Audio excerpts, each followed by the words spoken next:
llegado el momento, es el tiempo perfecto para juntos fomentar el buen vivir. Y la meta no es lejana si tenemos la confianza que la fe y la voluntad mueven montañas. Es la hora del cambio, tu energía es tu aliado y la mano que te ayuda a resurgir. Porque en este movimiento la humildad es el secreto y el motor para emprender el porvenir.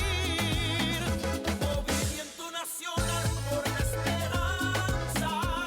Toda meta es visible, toda meta se alcanza. Movimiento nacional por la esperanza. El futuro sí es posible, no perdamos la confianza.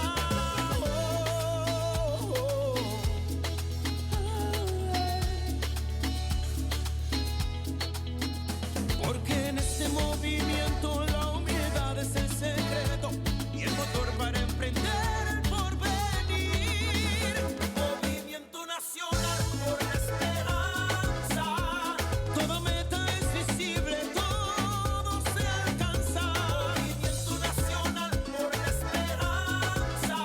El futuro sí es posible, no pierdas la confianza. Oye, es el movimiento nacional por la esperanza, donde todo se hace posible, donde todo se alcanza. Sembrando el futuro, haremos historia y a paso seguro, veremos la gloria. Sembrando el futuro, haremos historia. Llegó ese momento, llegó la hora, poquito a poquito todo mejora. Sembrando el futuro, haremos historia. Que la confianza de saber que con fe y esperanza va a suceder. Sembrando el futuro. Y ahora quiero que todo el mundo se sume a este movimiento con este coro gigante que dice así: 1, 2, 3.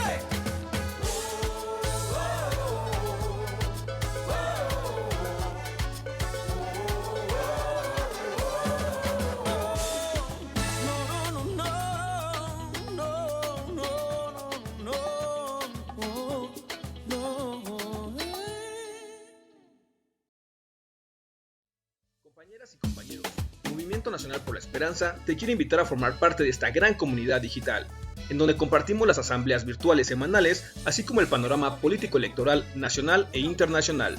Para informarte de todo, lo único que tienes que hacer es seguir nuestras redes sociales, desde tu celular, tablet o computadora, con estos sencillos pasos. Ingresa a la plataforma de YouTube y en la barra del buscador escribe René Bejarano Martínez y así de fácil encontrarás nuestro canal. Una vez ahí, solo tienes que dar clic en el botón rojo que dice suscribirse y listo, ya eres parte de esta comunidad. Y recuerda activar la campanita en la opción que dice todas para que te llegue un aviso cada vez que subamos un nuevo video. Así de fácil, juntos estaremos construyendo esperanza por el buen vivir. Movimiento Nacional por la Esperanza. Vamos a iniciar nuestra asamblea semanal del Movimiento Nacional por la Esperanza. Se encuentran aquí en el presidium el compañero Carlos Nieto de la Alcaldía Tlalpan,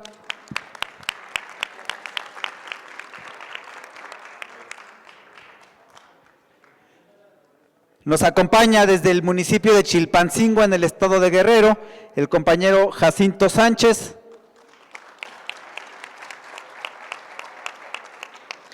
desde el municipio de Culiacán en el estado de Sinaloa Feliciano Camacho, también desde el municipio de Culiacán el compañero Víctor Aispuro,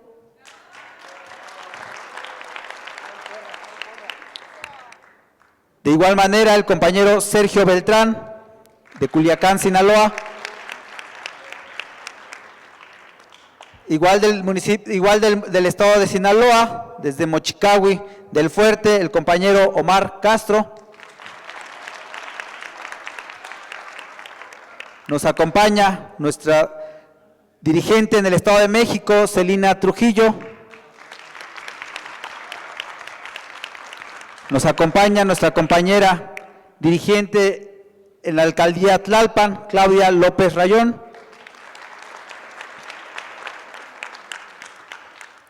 Como cada 8 días, nuestra compañera Génova Verónica Peralta, internacionalista. Y desde luego nuestro dirigente nacional, el profesor René Bejarano Martínez. Para iniciar con nuestra ronda de participaciones, le vamos a ceder el micrófono a nuestro compañero Carlos Nieto, quien hoy nos va a hablar sobre el FOBAPROA.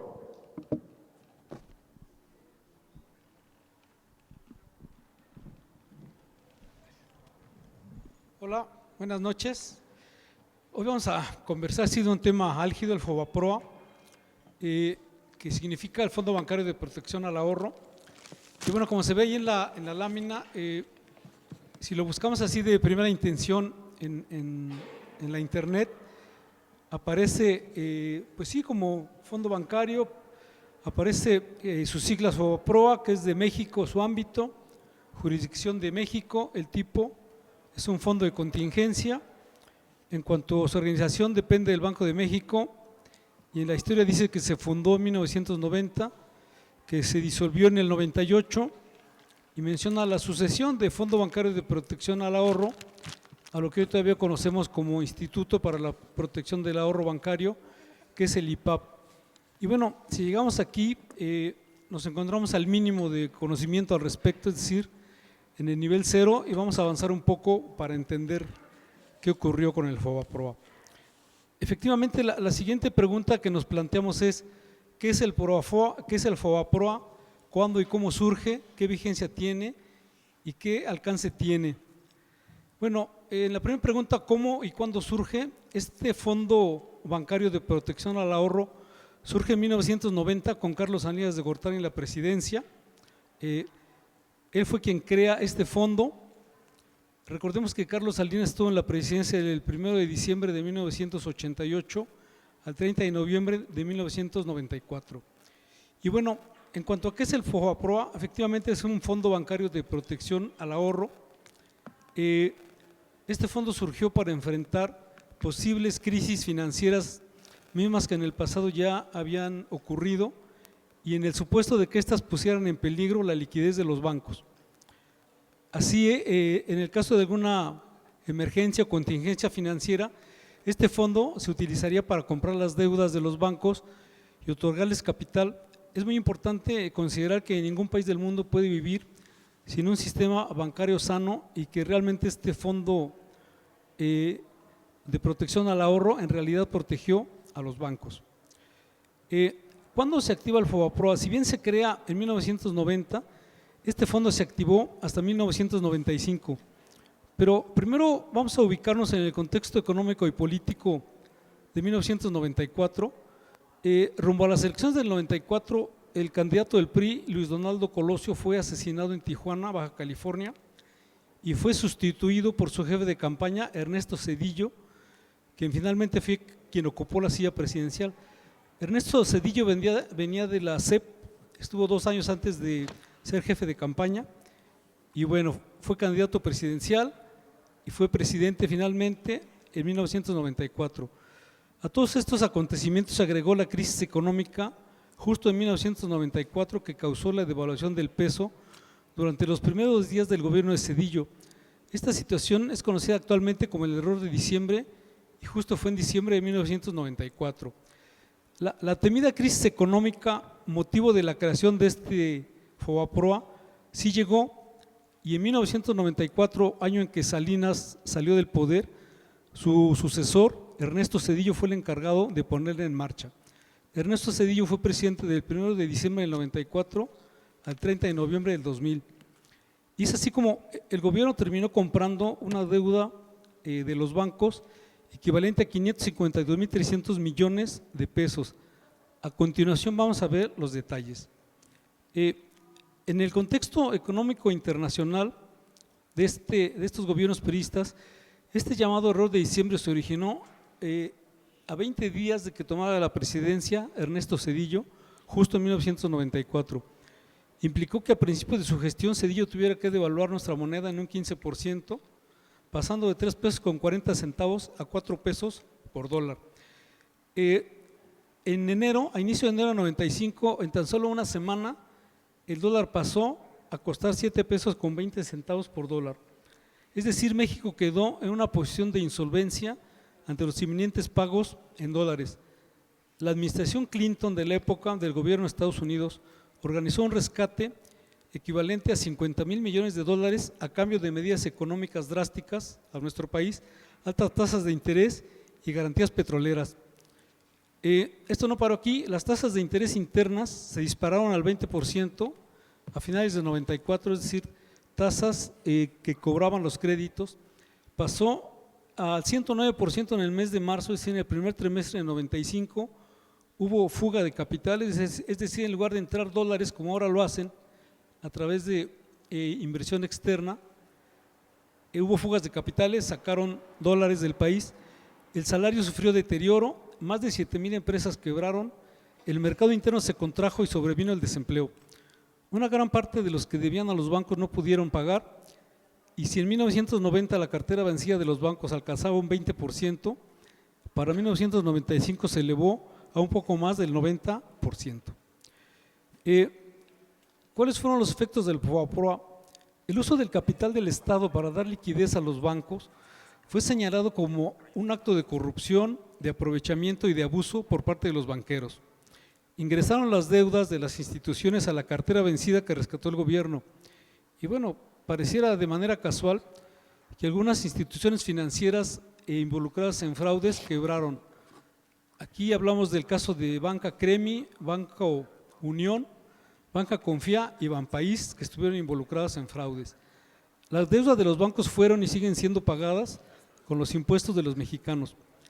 En los años posteriores, el FOBAPROA absorbió la deuda de los bancos y ya para 1999, año en que se publicó la Ley de Protección al Ahorro Bancario, se llegó justamente a esta cifra de 552,300 millones de pesos, es decir, el 11% de la economía del país de aquella época.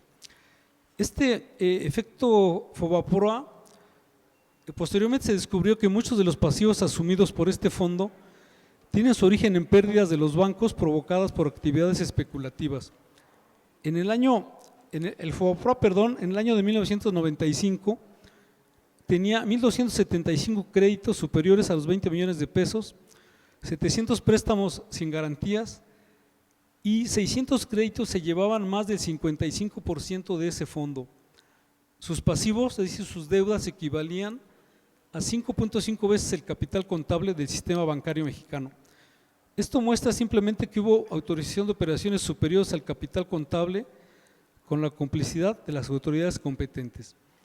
Para febrero de 1998, el Ejecutivo asumió estos pasivos, nuevamente, repito la cantidad, 552,300 millones de pesos, cifra equivalente a 67,000 millones de dólares.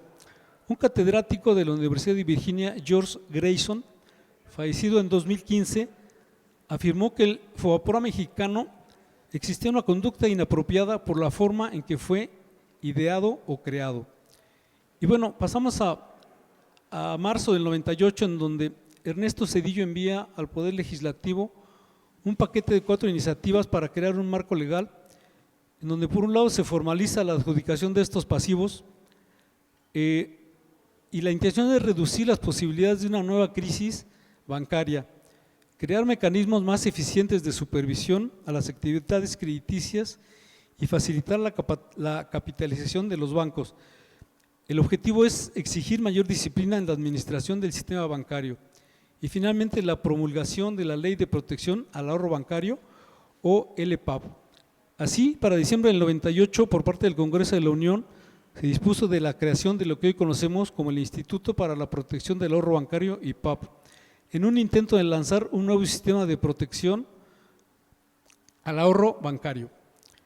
El FOBAPROA hoy en día y en un futuro, ¿cómo se visualiza?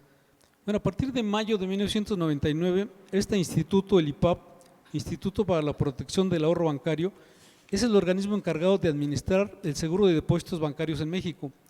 El objetivo es determinar el método de resolución de los bancos con problemas financieros, ahora sí, con el menor costo posible para la sociedad y en la medida de lo posible evitar el uso de recursos públicos ante situaciones de inestabilidad financiera. Aquí, de acuerdo con datos de la Secretaría de Hacienda y Crédito Público, a diciembre de 2001 la deuda Fobaproa, integrada por los pasivos del IPAB y del Programa de Apoyo a Deudores de la Banca, alcanzó 1.040.507 millones de pesos, cantidad que se sigue cubriendo por los contribuyentes hoy en día. Aunque parezca mentira, aún hay opiniones a favor y en contra de Fobaproa. El único argumento a favor hoy en día es que los costos totales de no haber rescatado a la banca hubieran sido mayores, esto debido al pánico que se pudo haber generado en los mercados financieros, profundizando la crisis. Como argumentos en contra hay cualquier cantidad, vamos a enunciar algunos. La expropiación bancaria habría sido menos costosa y habría dado lugar a una menor corrupción. El año que el Fobaproa se asumió como deuda pública, se estimó que las obligaciones se pagarían en 30 años, es decir, estaríamos ya por terminar de pagarlas. Un cálculo hecho por economistas en el año 2006 y publicado por las Naciones Unidas a través de la CEPAL pronosticó que serían 70 años de pago, con el supuesto de que el país tuviera un crecimiento económico anual del 4%. Según otro análisis del medio mexicano, el crecimiento promedio del PIB en la última década, de 2008 a 2017, ha sido por ahí del 0.3%, razón por la que esta deuda podría tardar en pagarse muchos años más. Se estima que como consecuencia de las decisiones tomadas durante la administración de Ernesto Zedillo, el pago del Fobaproa habrá impactado a 3 generaciones. El nivel de endeudamiento generado por concepto de intereses se ha evaluado en 2 billones de pesos, es decir, vamos a la mitad del camino. Lo que representa que aunque cada año se destinen entre 30 y 50 mil millones de pesos, se cubren solo los intereses generados por esta deuda. De 1994 a la fecha ya pasaron 29 años y de acuerdo a la cifra que nos da la Secretaría de Hacienda y Crédito Público, tenemos por ahí un poco más de 1 billón de pesos como deuda, es decir, existe mucha posibilidad de tener otros 30 años con esta deuda que fue herencia casi del ya desaparecido PRI. Es una enorme sangría para el presupuesto público y el costo social provocado para cubrir estas deudas generadas por los bancos imposibilita un mejor destino a estos recursos. Se contrapone el contexto económico al que se han enfrentado las nuevas generaciones. Por ejemplo, podemos citar a la generación millennials, que son los nacidos entre el 82 y el 94, que hoy tendrán entre 30 a 40 años, que están tomando responsabilidad en empresas o como emprendedores y que realmente son los más críticos en la parte laboral. Y bueno, para ellos les ahuyenta la inestabilidad política, económica y social. Y bueno, se trabaja justo para evitar más críticas en este sentido.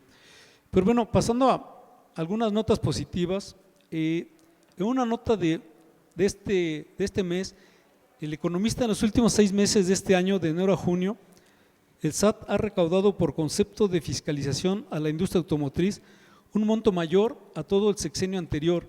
Es un monto histórico de 14.860 millones de pesos en solo 6 meses y en el sexenio anterior se recaudó por el mismo concepto 14.523 millones de pesos.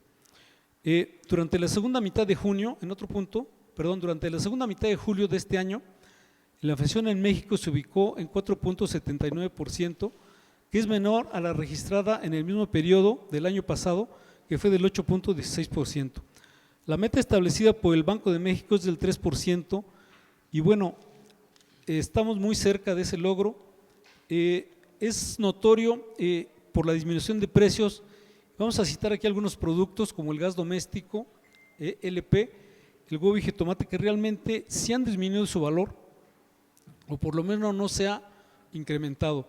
Y bueno, con respecto al dólar, al día de hoy, 25 de julio, se ubica en 16 pesos con 88 centavos por dólar. Y bueno, el peso mexicano continúa por debajo de los 17 pesos aún, lo cual es un buen síntoma de que las cosas pues están mejorando. Hasta aquí el comentario, muchas gracias. Muchas gracias, compañero Carlos Nieto, por esta información. Y esa es una razón más para que el viejo PRI no regrese a gobernar este país.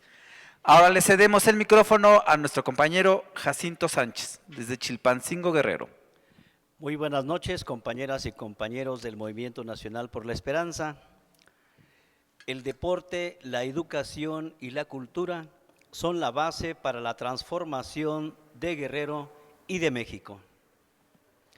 Estamos recién llegando de Villahermosa, Tabasco, a donde asistimos a la última etapa de los Juegos Nacionales CONADE 2023, donde vimos con mucho agrado que los deportistas guerrerenses, principalmente de atletismo, dieron su máximo esfuerzo. Y quizá estas últimas medallas de bronce y plata ganadas den a Guerrero un mejor lugar en el tablero general de la CONADE a nivel nacional y salgamos de ese rezago que tenemos por 20 años en que nuestro estado es último lugar a nivel nacional en deporte. De aquí les mando mi reconocimiento, ese esfuerzo a los entrenadores, a sus padres de los deportistas y a los atletas que participaron en esta última etapa. He de informarles que a través de estos últimos días en el desarrollo de los Juegos Nacionales de la CONADE, la gobernadora Evelyn Salgado Pineda hizo el compromiso público de apoyar más a los deportistas. Y como ustedes sabrán, nosotros hemos estado insistiendo desde hace 10 años en este tema. Y hoy, en este gobierno de la Cuarta Transformación en Guerrero, estamos viendo mejores resultados. No solo con el apoyo y el compromiso de la gobernadora Evelyn, sino también de la directora del Instituto del Deporte, Alma Rocío López Bello, quien ha llevado a la práctica, al desarrollo en el estado, la mayoría de las 20 propuestas que le hicimos llegar a la gobernadora el pasado 4 de noviembre de 2021. Es así como consideramos que hemos avanzado, pero también falta mucho que hacer. Un rezago de 20 años no lo vamos a mejorar en un sexenio, pero sí vamos a sentar las bases para que no solo en Guerrero como lo hemos propuesto, sino que también lo hagamos a nivel nacional, trabajando desde los municipios en todo el país. La propuesta que hemos hecho a la Secretaría de Educación Guerrero y en especial a la Dirección de Educación Física es que tenemos que trabajar desde la educación básica, desde el kinder, primaria y secundaria, para empezar a seleccionar, a darle más tiempo y más oportunidad para que las niñas y niños desarrollen más sus facultades físicas e intelectuales. Si no trabajamos desde la raíz, desde el origen y desde la base, no podremos hablar en un futuro de una mejor posición de México a nivel mundial en las diferentes competencias, como son campeonatos mundiales o los Juegos Olímpicos.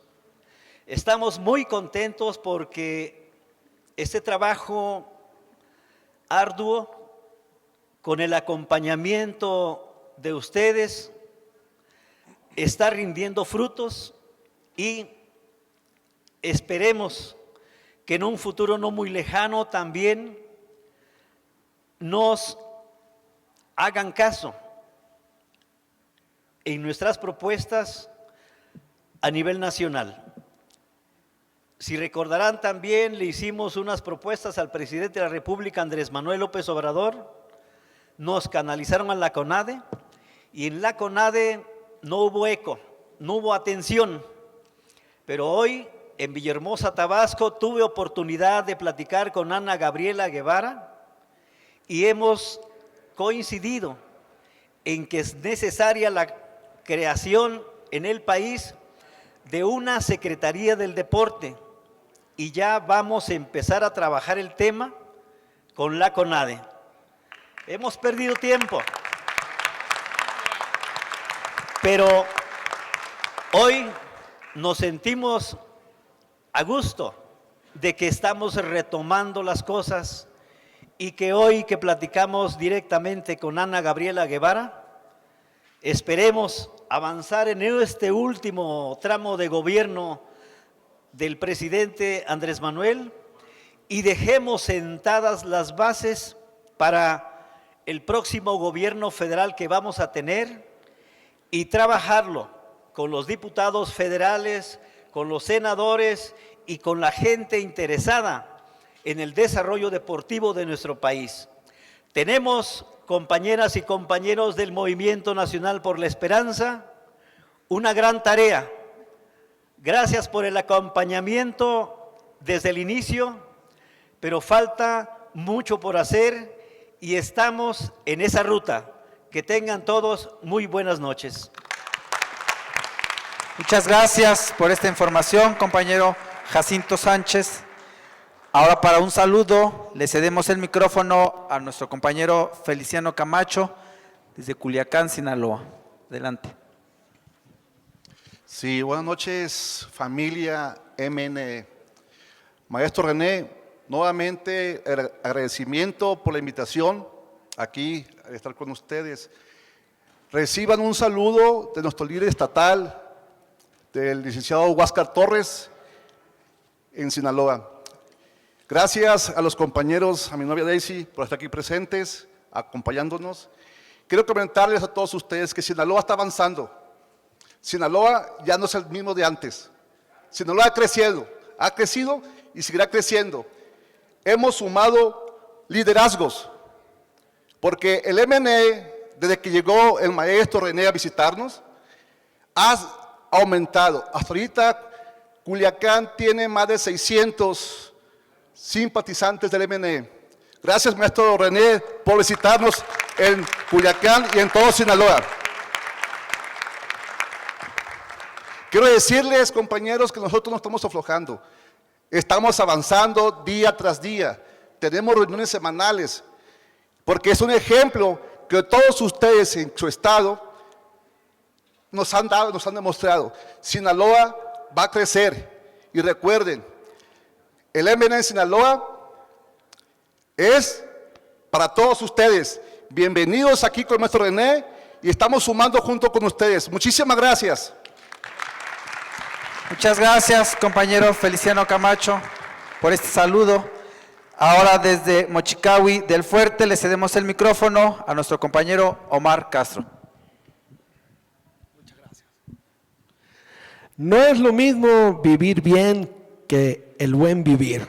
Esa frase nos las dejó el profe René en su visita a Mochicawi el mes de junio, y estamos pagando esa visita y las que sean necesarias para recordarle a todo el movimiento que representa el maestro que en Sinaloa y en el municipio del Fuerte hay representatividad, hay mucho por hacer, como dijo el compañero, y para eso estamos aquí, reafirmarle nuestro propósito, nuestras metas, siempre de la mano del liderazgo que nos ha demostrado nuestro maestro René Bejarano. Maestro René, reciba un saludo de todas aquellas personas que escucharon sus mensajes, aquellas comunidades indígenas que hicieron presente, aquellas viejitas, como le decimos nosotros, que se quedaron pensando en todos esos puntos y términos que usted llevó en su mensaje. Y cada vez que vaya a visitarlo, lo vamos a recibir como se merece. Muchas gracias, compañero, y que siga creciendo la familia MNE. Muchas gracias, compañero Omar Castro, por este mensaje. Ahora le cedemos el micrófono a nuestro compañero Víctor Aispuro, de Culiacán, Sinaloa. Gracias, maestro René, por el gran recibimiento que nos dio. Muy agradecidos por estar aquí. Voy a hacer parte de las palabras de mi compañero Omar, de aquí de Sinaloa también, donde dice, ya como maestro, como colega del maestro Bejarano, se aprende a leer leyendo y a escribir escribiendo. Y en el Movimiento Nacional por la Esperanza, a vivir viviendo. Sinaloa está comprometido con el movimiento. En Sinaloa queremos seguir luchando. Como magisterio, traigo la voz de alrededor de 10,000 maestros jubilados que están luchando por una jubilación digna y por el no pago de una cuota sindical obligada en el estado de Sinaloa y a todas luces ilegal. También traigo la voz de cerca de 17,000 maestros en activos que están luchando por el derecho de vivienda. Y todo ese trabajo lo estamos viendo en un crecimiento, en un reconocimiento de la democracia y en una participación en este Movimiento Nacional de la Esperanza. Hemos estado participando en grupos disidentes en el sindicato. Actualmente contamos con 8 carteras dentro del mismo, con una representación de más de 8,000 maestros en activo. Ese trabajo vino a conformar todos los grupos del Estado, desde Mochis, con el maestro Brito, que en este momento es el jefe de servicios regionales, hasta el último rincón de Sinaloa, donde en cada municipio y en cada escuela y en cada pueblo tenemos maestros que están operando. Y estamos muy comprometidos con el movimiento y ojalá tengamos la oportunidad de seguir creciendo y de seguir sirviendo. Muchas gracias, maestro René Bejarano. Muchas gracias, compañero Víctor Aispuro, y bienvenidos. Ahora le cedemos el micrófono a nuestro compañero Sergio Beltrán, también de Culiacán, Sinaloa. Buenas noches para todos. Primeramente, agradecerle a Dios por esta noche, al maestro René Bejarano y a todos los que estamos presentes aquí, ¿no? A mí me hicieron una invitación a este grupo MNE. Yo anteriormente siempre he trabajado para hacer que las cosas sucedan por Sinaloa. Tengo 16 años cumpliendo con acciones que generen cosas buenas para Sinaloa. Soy amamantado en una casa donde movimientos de izquierda siempre fueron desde los 70s hasta la fecha. Nací el 71 y de ahí para allá, para acá me han dado leche de izquierda, pero constructiva.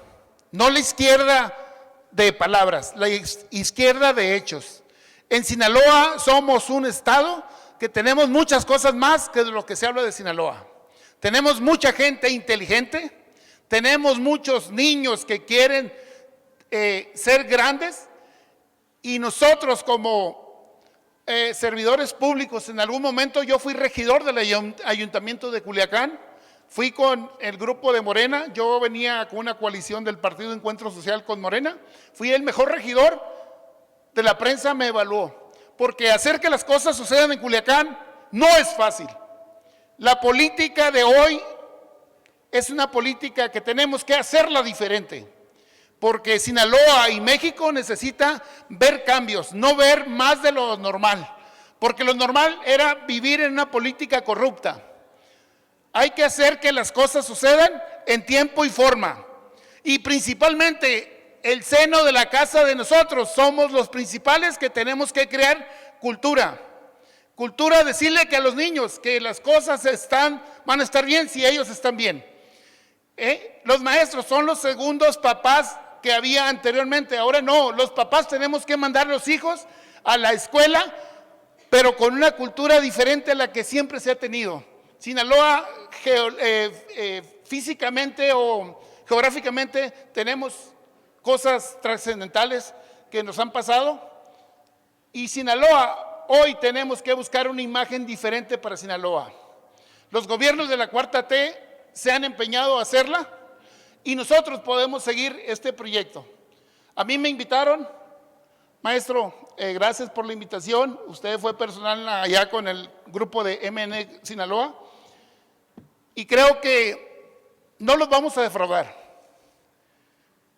Me ha tocado coordinar campañas de gobernadores para Sinaloa, y hoy me toca apoyar este proyecto y creo que no lo vamos a hacer mal. Sinaloa requiere mucho más que el nombre que tiene. tenemos cosas por hacer en Sinaloa, tenemos, como comentaba aquí el señor de Guerrero, tenemos deportistas exitosos, pero tenemos artistas como la que abrió el programa ahorita, que es mi hija. Gracias a todos. Muchas gracias, compañero Sergio Beltrán, y bienvenido. Ahora le cedemos el micrófono para temas latinoamericanistas a la compañera Génova Peralta. Hola, ¿qué tal? Muy buenas noches a todas, todos, todes. Gracias al presidio, profesor. Bueno, quiero rápidamente hacer un recorrido por todas las actividades, como les comenté hace 2 semanas, no pude venir la pasada, pero en la actividad del 44 aniversario de la Revolución Sandinista de Nicaragua, que la tuvimos en la Casa de la Embajada, ahí en Miguel Hidalgo, asistieron más de 400 personas. Estaba muy contento el embajador porque cada vez más se articulan más compañeras y compañeros justamente a hacer solidaridad con Nicaragua, que ha tenido por parte de las guerras mediáticas siempre un ataque frontal, justamente ¿por qué? Porque Daniel Ortega, el comandante Daniel Ortega, es antiimperialista a todas, en todo momento, y nunca deja de decirlo. También por el caso del movimiento de solidaridad con Cuba, como ustedes saben, a los que tuvieron la oportunidad de acompañarnos, ahí en el Salón Los Ángeles, estuvieron más de 1,500 personas bailando justamente al ritmo de Son de Maíz, Son 14 y el grupo Sorpresa, ¿no? Entonces les agradecemos mucho porque les comentábamos la importancia de también estar alegres, como bien comentó al inicio, qué bueno que iniciamos la asamblea con música, ¿no? En ocasiones la vida cotidiana nos va llevando a diferentes espacios y nos olvidamos que también tenemos derecho a ser felices y de pronto a desencantar, hacernos un poquito a un lado de la cotidianidad, ¿no? De todo esto que nos va permanentemente atosigando. Entonces también por el lado del Comité Internacional por la Libertad y Restitución del presidente Castillo, como saben, del que formo parte, bueno, hemos tenido diversas actividades. El día 17 tuvimos un conversatorio justamente sobre el tema de la Constitución de Perú. Estuvimos participando todos los que formamos parte del Comité Internacional del presidente Castillo. Y bueno, pues estuvo muy interesante y justamente vamos a ir articulando más acciones en relación al tema de la Constitución. Ustedes saben, ese es un tema de la plataforma de lucha. Entonces, bueno, pues sí, pero ¿qué Constitución? ¿No? Vamos a quitarla de Fujimori, sí, pero ¿qué vamos a enarbolar ahora? Y por otro lado, como ustedes sabían, bueno, pues la tercera toma de Lima, que sucedía el día 19, pues muchos colectivos, como les comenté anteriormente, iban a trasladarse de sus regiones hacia Lima.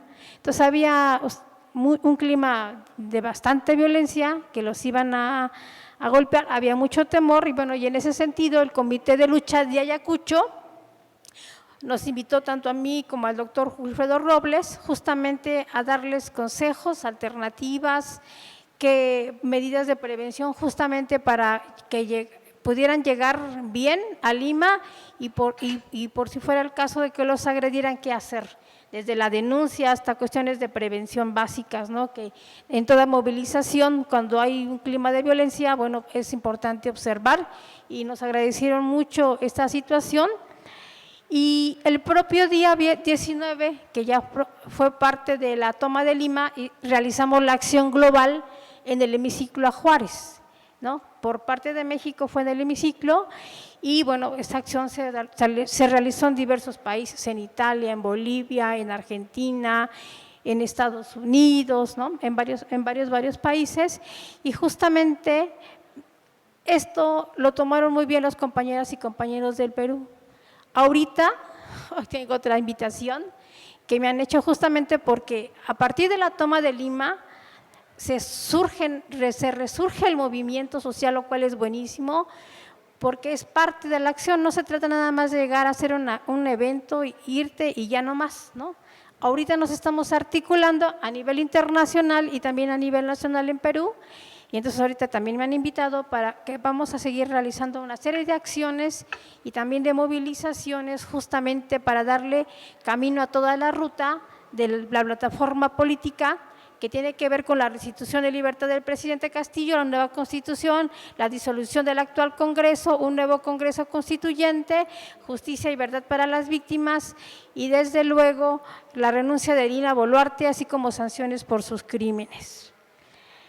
Y el día domingo tuvimos una actividad por la mañana, justamente el aniversario al cuartel Moncada, en donde en la Embajada de Estados Unidos pedimos una vez más el cese del bloqueo económico hacia Cuba, que se respete el tema de las brigadas médicas, que lleguen a todos los países del mundo, porque a diferencia de los países belicistas, Cuba lleva la vida a todo lugar a donde va, y no se diga el caso de nuestro país.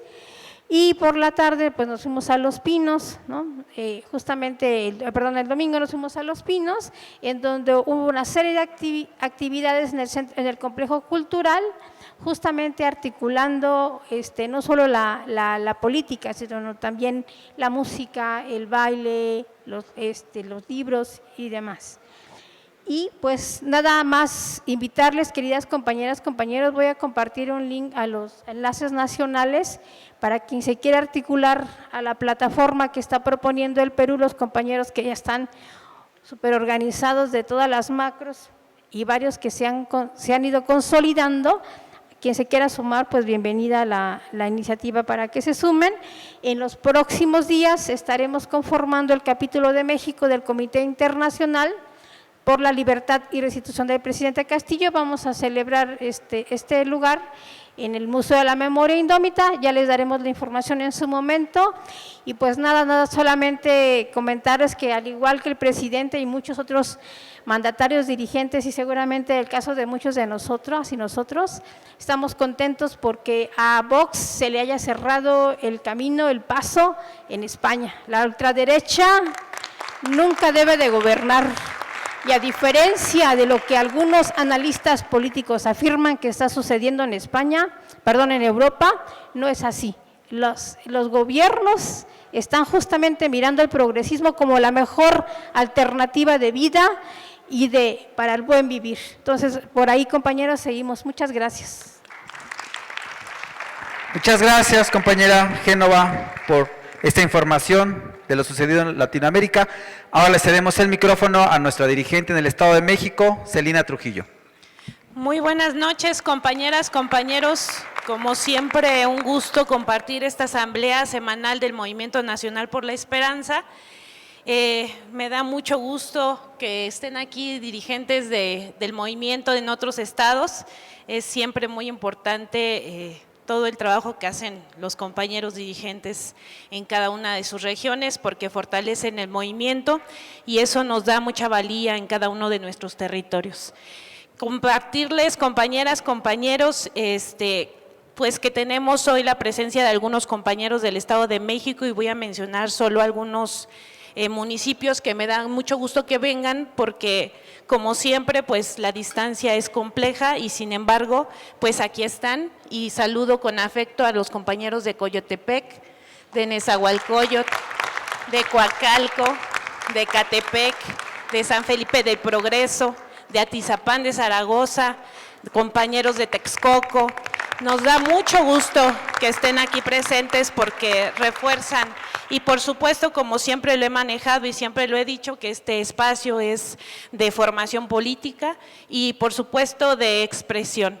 Y comentarles que en lo que el Movimiento Nacional por la Esperanza respecta en el Estado de México, pues ya les había comentado que tenemos como dirigencia actividades ya programadas semana con semana, día con día, para estar en constante contacto con las dirigentes y los dirigentes de cada uno de los municipios. Comentarles que el fin de semana hicieron una asamblea muy importante en Coatepec Arinas, con la presencia de al menos 6 municipios de esa región y saludo con afecto desde aquí a la compañera Maru Muñoz y también a Luis Sánchez, quienes nos recibieron y además se pusieron la camiseta y hoy son nuestros dirigentes del Movimiento Nacional por la Esperanza y están por el buen vivir, y eso nos llena de emoción porque sabemos que en esa región requiere de mucho trabajo social.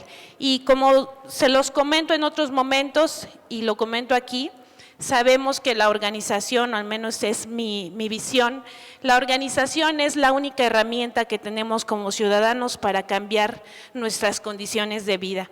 Así que el movimiento es nuestra herramienta que tenemos y la estamos cuidando, la estamos procurando y siempre hacemos el trabajo para que esto cada día crezca más. Comentarles que la semana pasada estuvo la maestra Delfina, nuestra gobernadora electa, en la mañanera con el presidente Andrés Manuel, estuvieron también el actual gobernador del Estado de México y por supuesto autoridades también de la Ciudad de México, planteando el tema que ya hemos dicho aquí, el avance que tiene el tren suburbano. Seguramente en próximos días se inaugurará la primera etapa que va de Sinacantepec a Toluca. Ya están haciendo pruebas, ahora que me tocó pasar por Toluca ya he visto que están haciendo las pruebas físicas y eso nos da mucho gusto. Escuchar a la maestra Delfina plantear lo importante que es esta obra, pues sí, coincidimos en esa situación sin dejar de lado lo que le ha costado al erario público esa obra, una obra que estaba calculada en una cantidad y se ha ido a un costo 3 veces más. Pero seguramente el beneficio a la gente bien vale la pena. Comentarles que en el Estado de México ya llevamos un rato viendo cómo cada día se hacen obras en términos de carreteras, de autopistas, y todas, no hay alguna que se haga nueva y que no se cobre. Todos tienen un peaje muy caro, incluyendo a una de las carreteras más o autopistas más caras de todo México, estoy muy segura, es el circuito mexiquense. ¿Y por qué es tan caro? Porque desde que inicia en el centro cultural que está en la carretera México-Texcoco hasta la salida que es en Toluca, pues son más o menos alrededor de 600 pesos cruzar esa autopista. Es carísima, pero es parte de todos los fraudes que hizo Enrique Peña Nieto y otros gobernadores que han estado al frente. Y hace poco, menos de 2 meses, el presidente Andrés Manuel inauguró una autopista que sale desde Puente de Fierro en Ecatepec hasta el aeropuerto Santa Lucía y es una carretera de primer mundo, bonita, bien hecha, iluminada y no cobran un solo peso. Esas son las obras de impacto que necesitamos los mexiquenses para poder generar un bienestar. Y muy segura estoy que con esa visión, porque ahí mismo la compañera Delfina se comprometió no solo a mantener, sino a reforzar muchos programas sociales, pero también seguramente obras de impacto que generen bienestar en todos los mexiquenses. Muchísimas gracias, compañeras y compañeros, pasen muy buenas noches. Muchas gracias, Celina Trujillo, por esta información.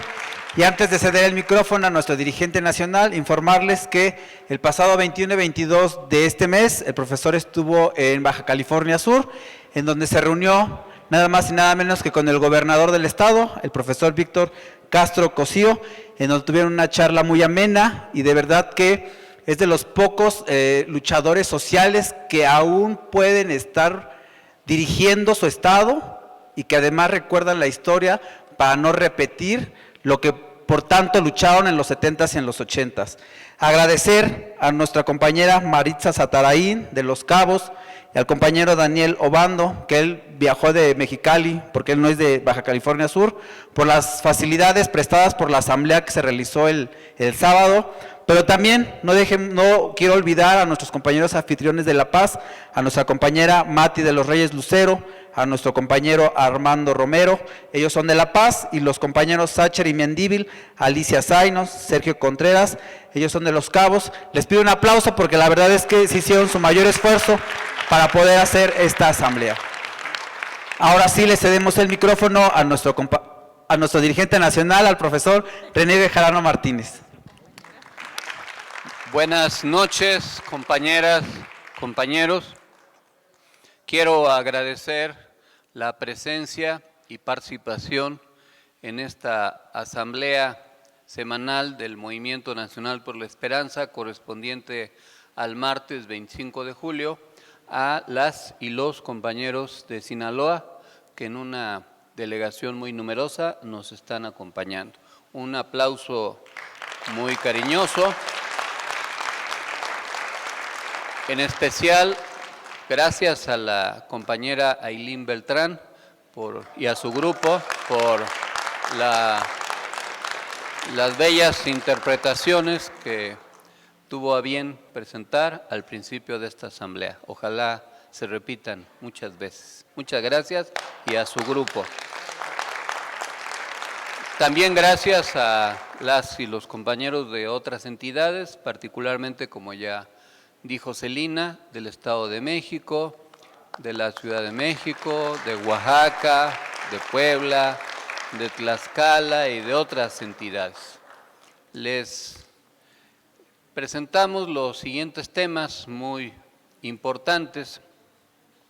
Por las restricciones que hubo de parte del órgano electoral, López Obrador presentó una nueva sección en la mañanera que se llama No lo dije yo. El presidente Andrés Manuel López Obrador anunció una nueva sección de la mañanera titulada No lo dije yo, con la que exhibirá a la oposición y su proyecto de nación contrapuesto con el del movimiento de la 4T. Mostró una entrevista de Vicente Fox en donde se queja de ya no tener la pensión que recibían los expresidentes y subraya que es necesario que acabe la entrega de apoyos sociales para que la gente, según él, se ponga a trabajar. Dijo el presidente, vamos a cumplir con todos los ordenamientos legales y con las decisiones de los organismos electorales. Nada más que lo hacemos bajo protesta, porque es muy injusto el que el grupo de potentados que se sentían dueños de México estén lanzados en contra de nosotros y que las autoridades nos limiten nuestra libertad. En las mentiras al descubierto, en quién es quién, en las mentiras, la persona responsable de hacerlo exhibió la estrategia para posicionar a Xóchitl Gálvez a través de encuestas impulsadas por su publicista.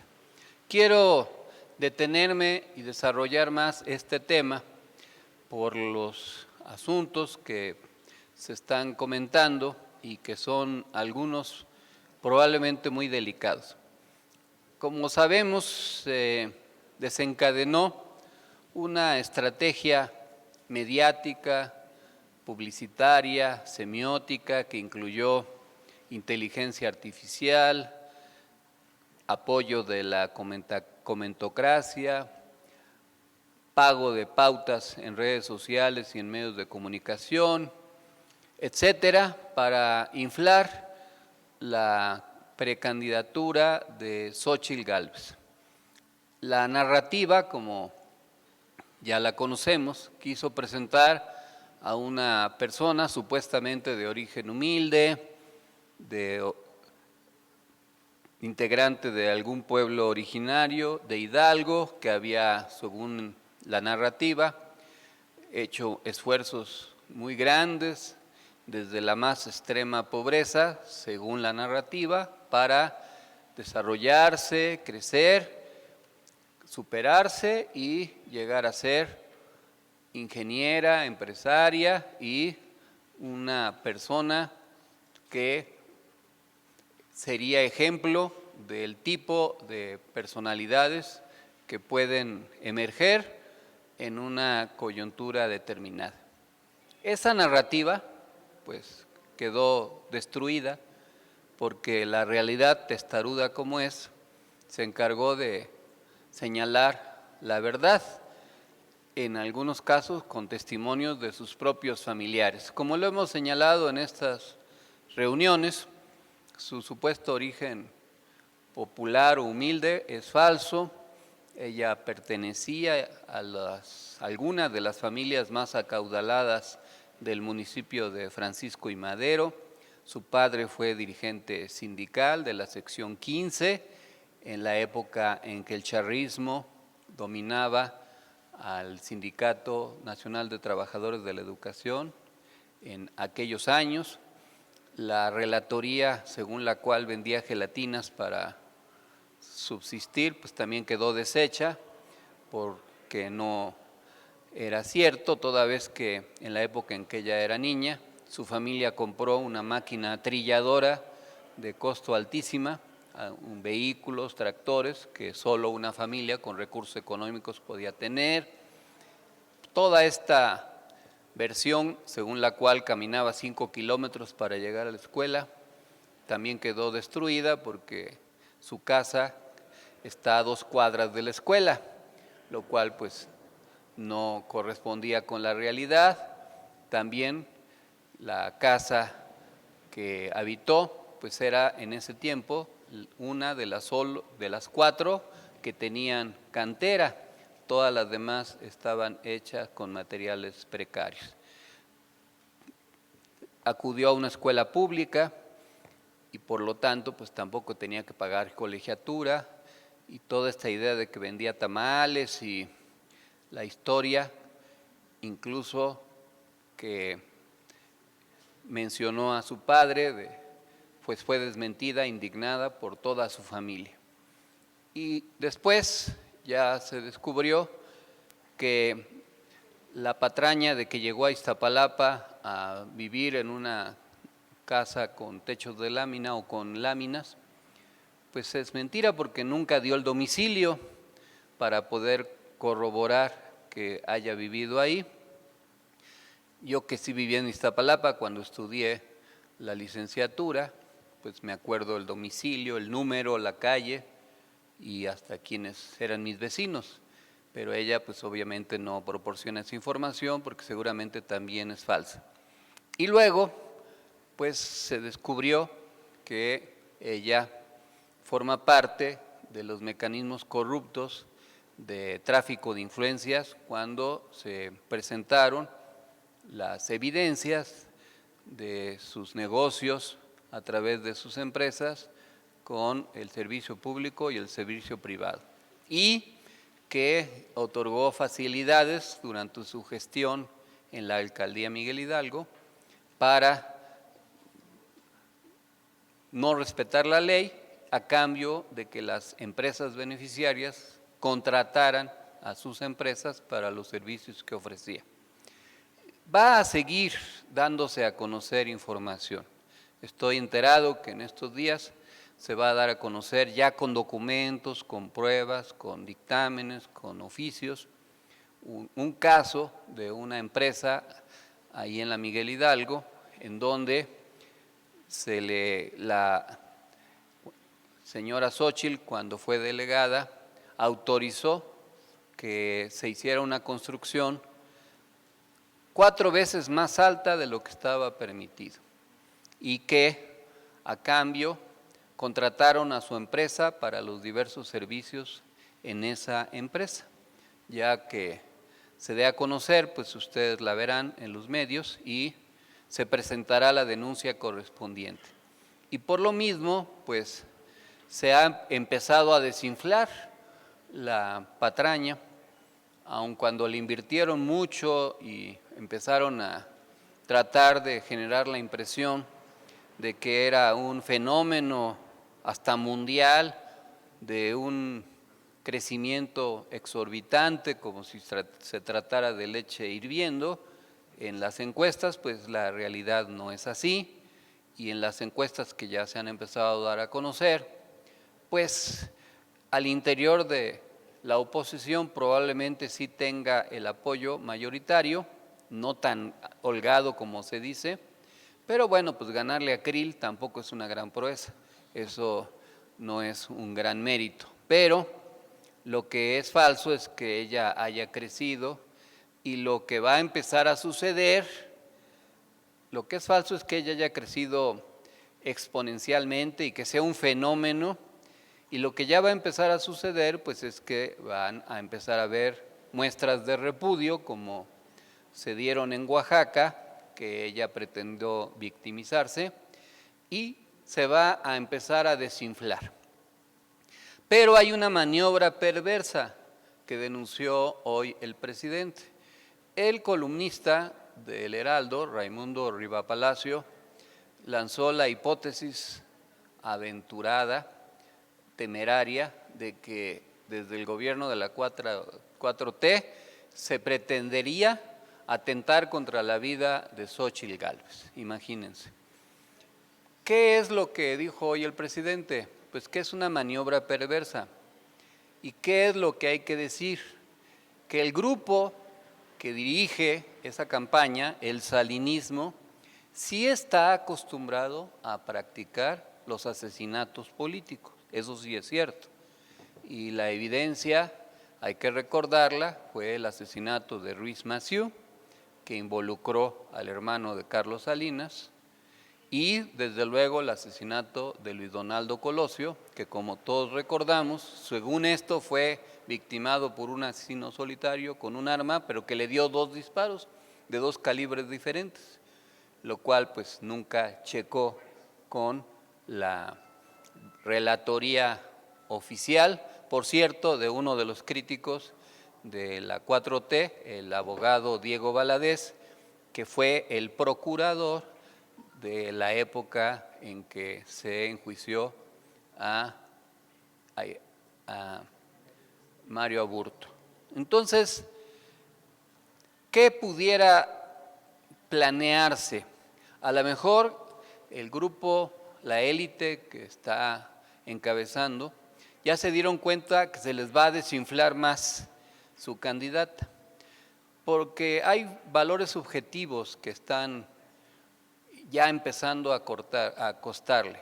Primero, una cosa es ser popular, ser identificado con el pueblo, tener un lenguaje que comunique, y otra cosa es ser procaz, vulgar y majadero, porque la gente pues no es así, no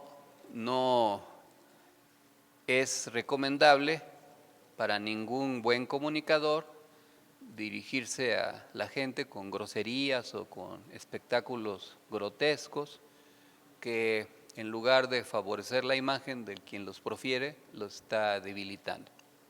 La otra es que cuando un personaje miente recurrentemente, pierde credibilidad, y eso es lo que le está pasando, porque ya la patraña pues se desmontó, se está desmontando, cada vez es más evidente, y entonces le surge una nueva narrativa.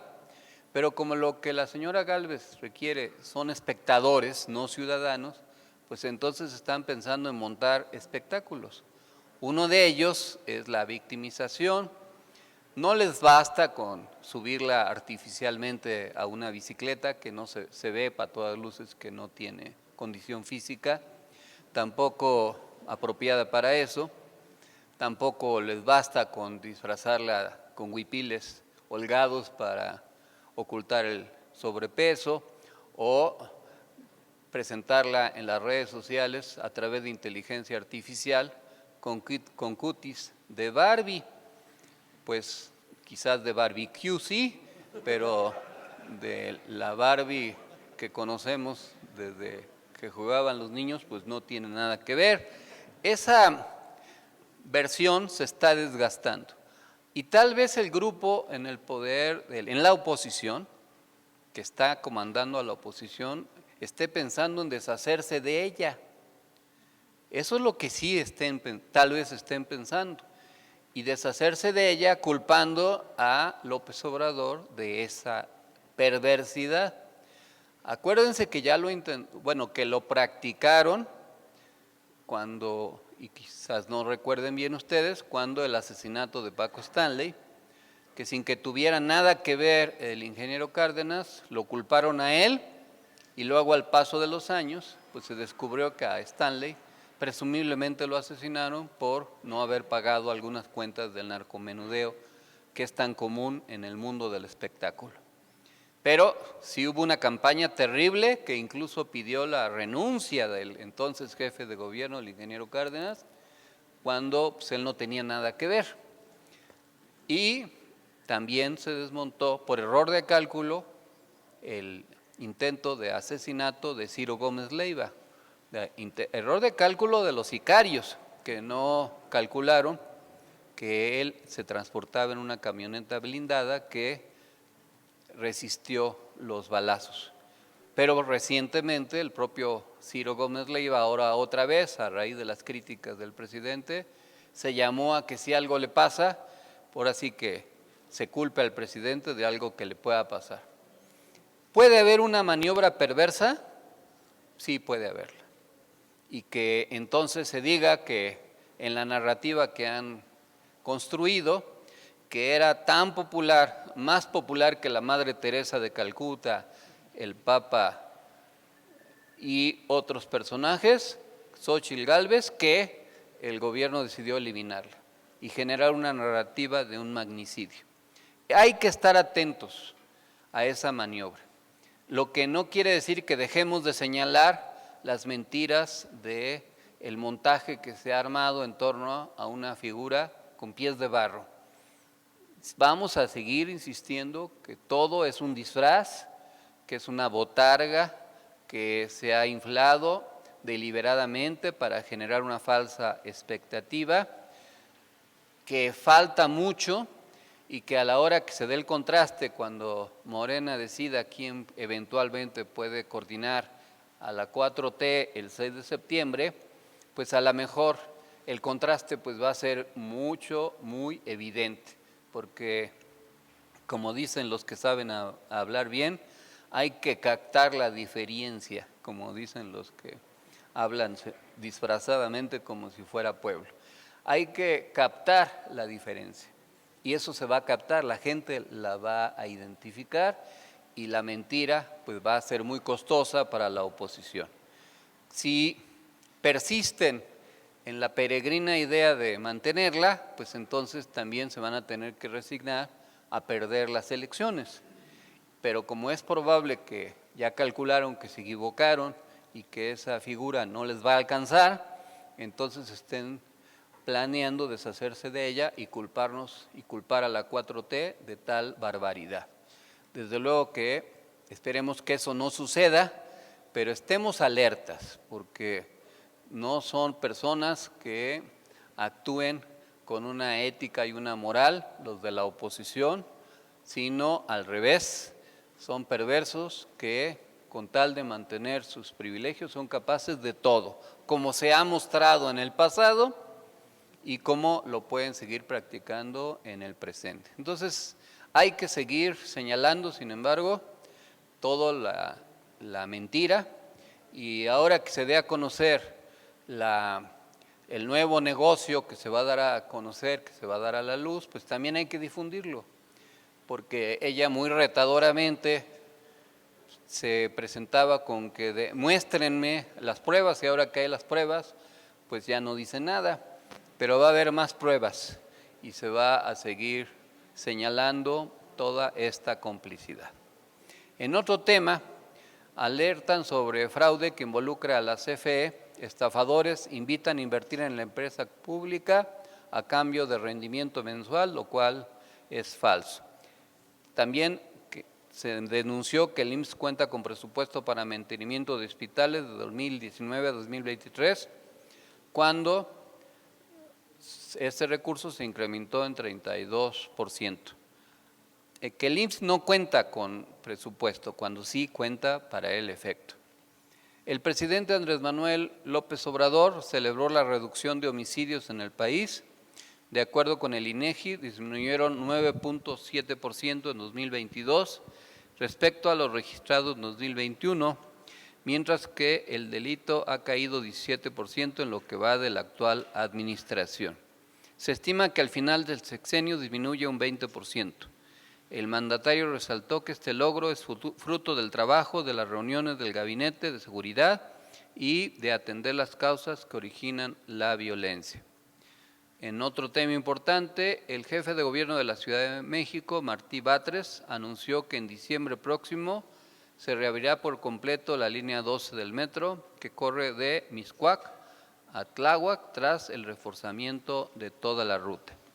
También el Gobierno de México, en coordinación con el Estado de México y la Ciudad de México, presentaron la construcción del trolebús Chalco-Santa Marta, con la cual se beneficiará en sus inicios a 120,000 pasajeros diarios, que reducirán sus tiempos de traslado de 2 horas a 45 minutos en viaje normal y a 33 minutos en viajes express. La obra tiene una inversión de más de 10,000 millones de pesos. Muy bien.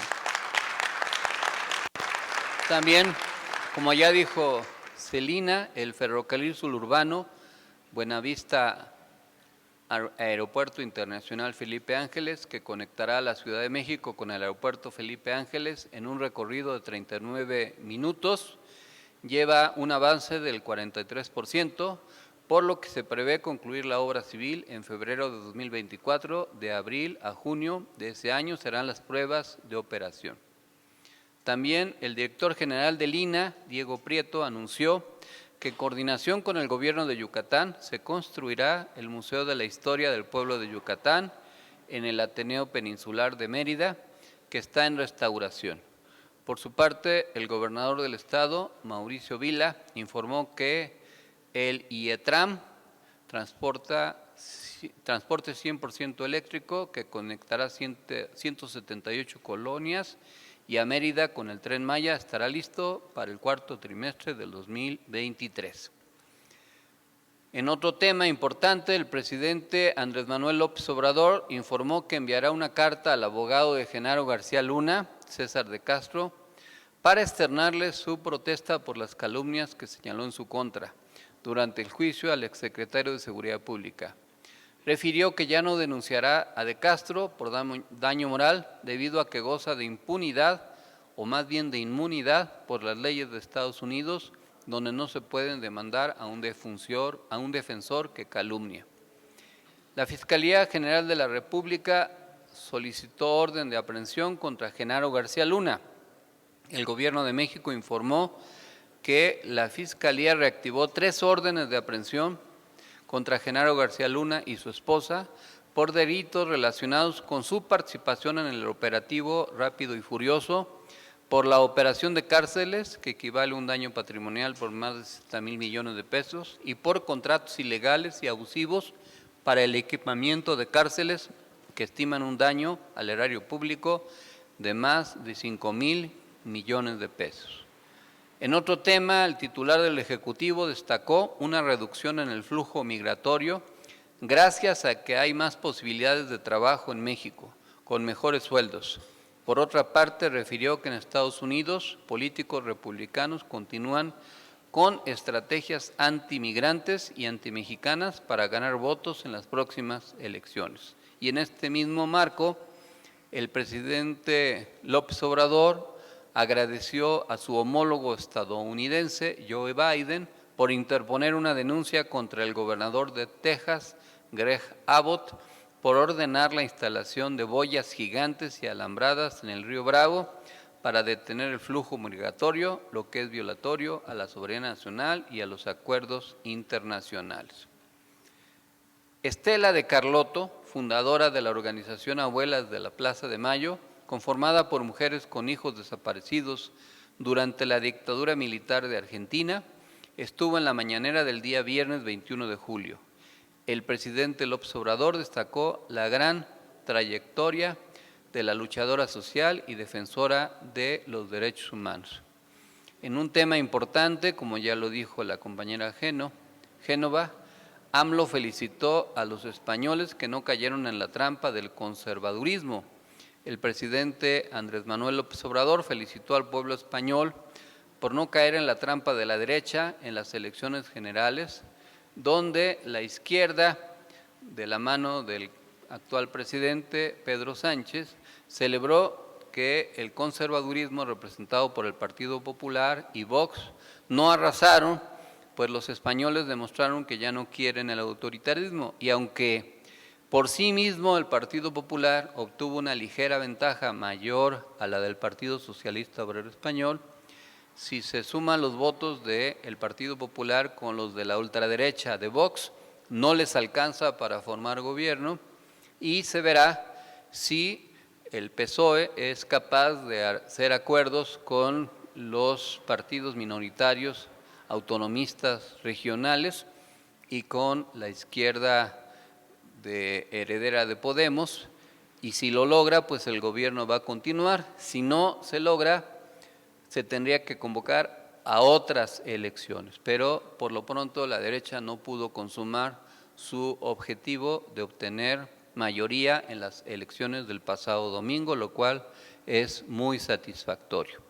Como ya dijo Miguel, estuvimos en Baja California Sur, platicamos muy largamente con el gobernador Víctor Castro, a quien conozco desde hace muchos años, desde la fundación de la CENTE, allá por el año de 1979, cuando además después íbamos a hacer reuniones del Movimiento Magisterial Democrático en la preparatoria Morelos, que era la sede en donde la izquierda sindical democrática de la CENTE nos reuníamos para tratar de combatir el cacicazgo de Carlos Jongitud Barrios. Fue una buena plática. Luego fuimos a Los Cabos, hicimos una reunión ahí con los compañeros que fue muy exitosa. Tenemos algunos compromisos para seguir trabajando. Mañana tenemos una reunión en Iztacalco, en la Ciudad de México, en la tarde. Vamos a empezar a visitar también ya las alcaldías. Empezaremos con Iztacalco mañana y luego iremos a las otras 15. El fin de semana estaremos en el sur de Nayarit, en Bahía de Banderas, con los compañeros de esa región. Y la siguiente semana, 4 y 5 de agosto, en Pachuca, e iremos a la Huasteca hidalguense al día siguiente a visitar diversos municipios de la región. Posteriormente, el 12 de agosto en Tabasco, Villahermosa, el 18 de agosto en Durango, y así sucesivamente vamos a estar trabajando para mantener la organización del movimiento, para no descuidar las tareas organizativas. Qué bueno que los compañeros de Sinaloa están demostrando que el movimiento puede seguirse haciendo crecer, y si queremos tener un buen desempeño, pues necesitamos asegurar la organización. Olvidaba decir que también el miércoles pasado acudimos a Morelos, tuvimos una reunión, un acto con la compañera regidora de Cuernavaca, Pati Torres, un acto donde los pueblos originarios la reconocieron como parte de su comunidad originaria, allí en Chamilpa, que es uno de los barrios originarios de Cuernavaca. Después tuvimos una reunión con la coordinación estatal del movimiento, que abarca diversos municipios, y así vamos a seguir trabajando. En las encuestas hay según esta encuesta, un nivel de descenso de poco más de un punto de López Obrador, lo cual no coincide con otras encuestas que se han venido presentando de otras casas encuestadoras, pero no está por demás señalarlo. También esa casa encuestadora ha venido midiendo las simpatías de los candidatos. Esta es una de tantas, hay otras, pero ahí están los resultados. Según hasta ahora, ya solo faltan 36 días, o más o menos 36 días, para que se haga la encuesta definitiva. Les mandamos el reporte, el análisis político de los abonos tácticos, de los equilibrios, de las mermas coyunturales y de los contrapesos, de los temas que afectan el estado de ánimo de la población. Queremos sugerirles, está aquí presente un gran amigo y compañero, el periodista Carlos Padilla, que dirige la revista Zócalo. Les queremos recomendar que la adquieran si tienen oportunidad de comprarla aquí mismo o conectarse con él. Esta revista no cuesta ni 20 ni 30 pesos, cuesta 45 para quienes deseen adquirirla, que es el precio estándar de esta gran publicación que les recomendamos su lectura. Y les insistimos en la necesidad de mantener el ritmo de trabajo, la organización, el esfuerzo para asegurar la continuidad de la Cuarta Transformación. Muchas gracias y buenas noches. Para concluir nuestra asamblea semanal, nos ponemos de pie para entonar nuestro himno nacional.